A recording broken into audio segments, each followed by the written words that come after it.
deja, ya lo hago yo si quieres. Yo que no sé dónde me ha dejado mal los guantes ahora.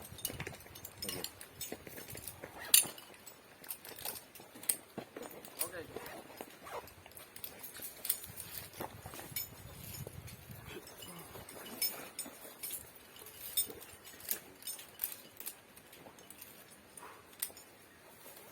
Dale, dale.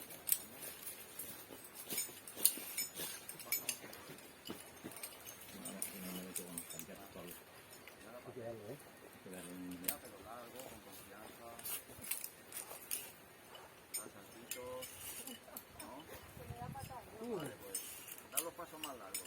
Mambo, ¿eh? Los guantes así Se nota, me ¿verdad? gusta tocar. ¿Sí? No vayas tan Por eso quieres el corto, prefieres el corto. piernas más relajadas. Pisando tranquilamente. Pero separa las suelas de la roca, porque es que vas rozando la roca todo el rato. Para más. Así, como si caminara para atrás. Bueno, llegó. Hola, ¿qué tal? Perfecto todo. ¿Por aquí? Por aquí estoy. Ahí, ahí. Se ha puesto de moda esto. ¿Me llevaste, no?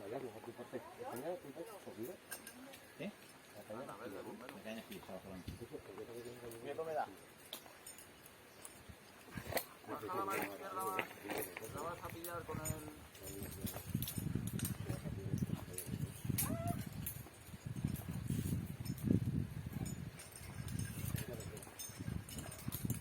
Llegó, camina.